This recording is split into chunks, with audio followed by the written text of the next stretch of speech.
September 7th, 2018, Insomniac Games released Marvel's Spider-Man, which would turn out to be one of the best, most fun games of the PlayStation 4 generation.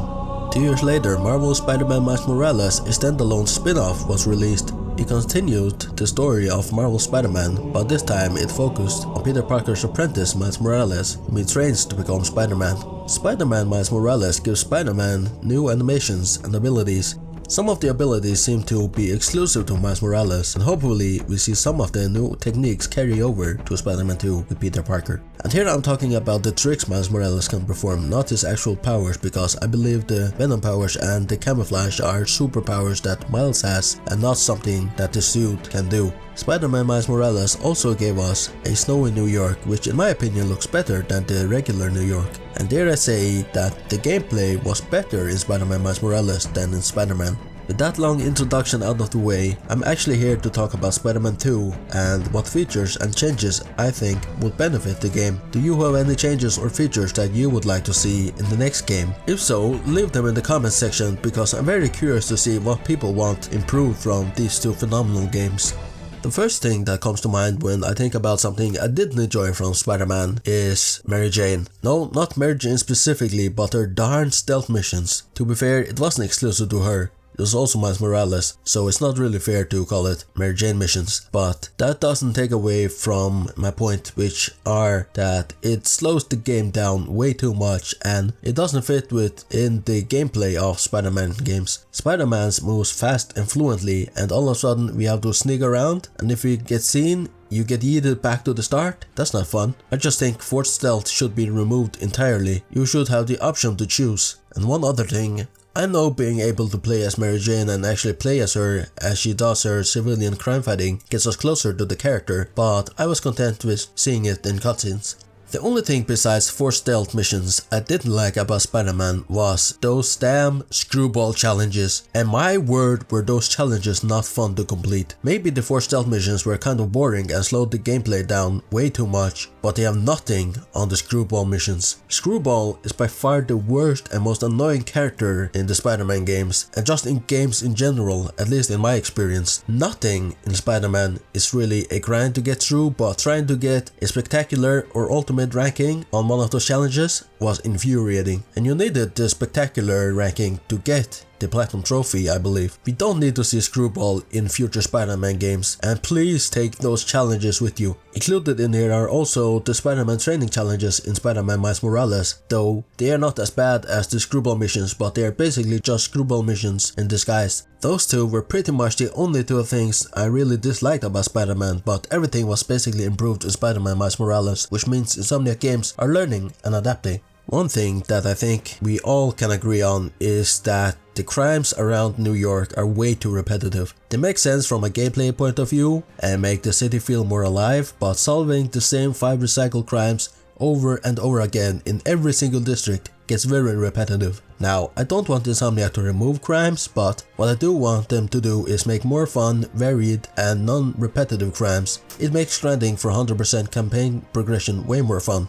This next feature I think Insomniac will definitely add, and we know this feature is possible because we've seen it before in games, well, at least in one game, which is Grand Theft Auto 5, and it is the feature where in free roam they will allow us to either play as Miles Morales or Peter Parker, whichever one we choose. But it goes a little further than that. When there is a side mission that is not character specific, let me then choose who I want to play that side mission as, and please give them unique interactions and dialogue.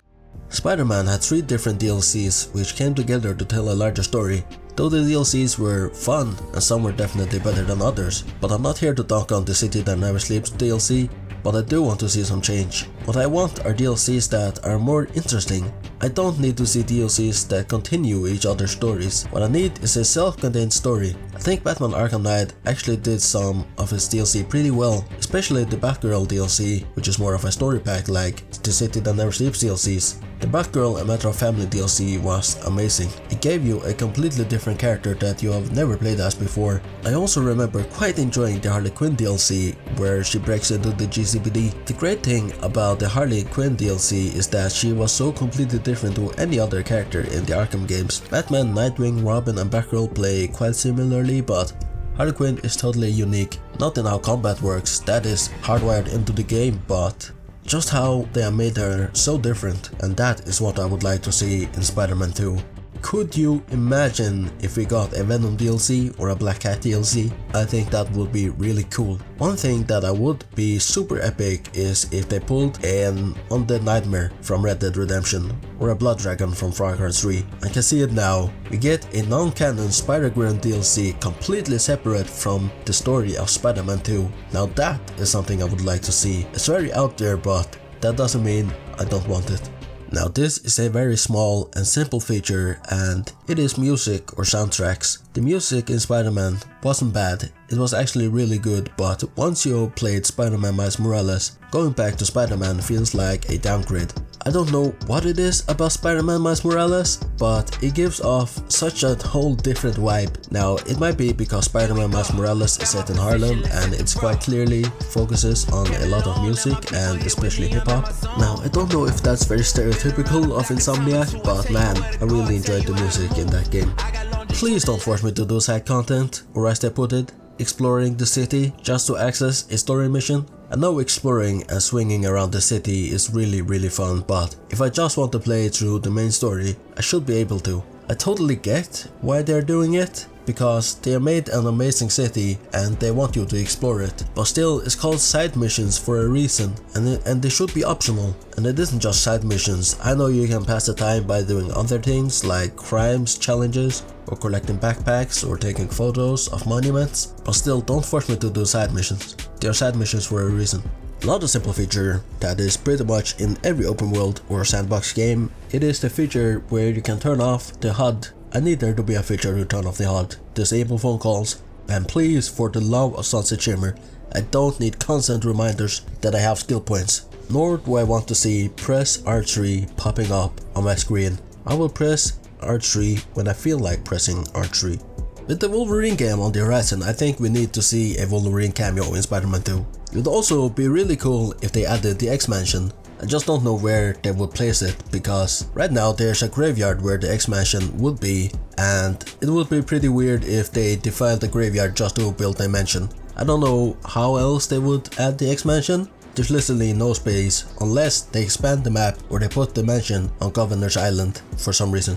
But with the Wolverine game coming out, that means the X-Men probably exist, which means that they're going to have to live somewhere in New York. Knowing Insomniac, they have probably made Professor X rent a penthouse somewhere in Manhattan. And staying on the subject of expanding the map, please expand the map somehow if possible. I know for a fact that the real New York doesn't get sawed off just after Harlem. I'm not sure how they would canonically explain how New York City grew by 1.5 Central Parks. For some reason, Marvel New York maps really like to cut off Upper Manhattan for some reason. I took a look at the Marvel Lego games. It's pretty much exactly the same, but imagine if you could go to the Bronx, Brooklyn and Queens. I mean, I'm pretty sure Peter Parker was born in Queens, but that would be kinda difficult because Queens lie relatively far away from Manhattan. What I'm trying to say here is don't just confine us to New York, give us new buildings like Spider-Man Miles Morales did.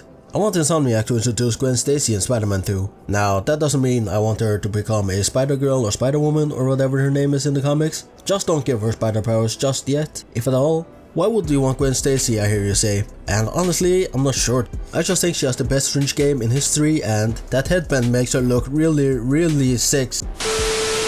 I apologize, I don't know what happened there. It was like I was being possessed or something. Now, where were we at? Ah yes, Gwen Stacy.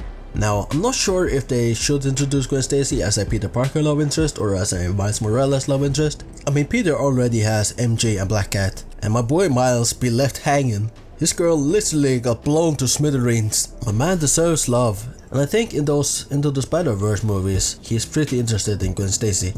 Well, those were all my main points. Now let's get into the miscellaneous. I'm sure this is going to happen, but I need Spider-Man 2 to be exclusively developed for the PS5 and none of that PS4 stuff. Before I somehow won in a PS5 raffle, I bought Spider-Man Miles Morales on the PS4, and let me tell you how poorly the game ran on that console. I ran into so many issues with that version of the game, including loss of any sound, getting stuck as civilian Miles when exiting missions and fast travel, and all around just having a bad time. Now the PS5 version on the other hand is just chef's kiss. This just proves to me that there's no way the PS4 will be able to run Spider-Man 2 efficiently. I need more personal time. I mean, I know this is a Spider-Man game and the point is playing as Spider-Man, but I need more out of costume either in cutscenes or gameplay.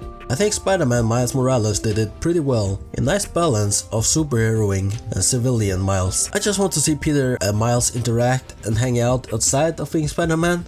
I also need cutscenes of Miles and Gwen going out on dates. Spider-Man 2 should take a page out of the Yakuza game and let us have a double date minigame. No, I'm just kidding, but I still need more out of costume moments. I think that's really what makes the Peter Parker character. Now the penultimate subject on my list is please revert back to the old Peter Parker face with Yuri Lowenthal. To me, the new MCU-ified Peter face just doesn't look right. He just looks a tad bit weird and less mature than the first model. The new model also looks very clay-like, unlike the older one which actually has a soul. I'm just saying, I won't be able to look past the new model in Spider-Man 2. He just stands out way too much, and he looks nothing like any other character in the game. And now to my last wish. As you know, there are two Fantastic Four suits available in Spider-Man. One of them is the Fantastic Bagman or the Fantastic Bombastic Man or something like that, and the other is the Future Foundation suit. I think we all know Spider-Man is more of a Fantastic Four fan than an Avengers fan,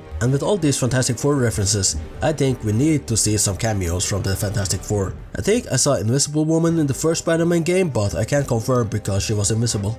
And there you have it, 10 features plus some bonus ones that I want implemented in the upcoming 2023 Spider-Man 2 game from Insomniac. I didn't mention any villains because I have faith in Insomniac Games to bring us all of our favorite villains. Are you excited about Spider-Man 2? Let me know in the comments down below, and I will see you later.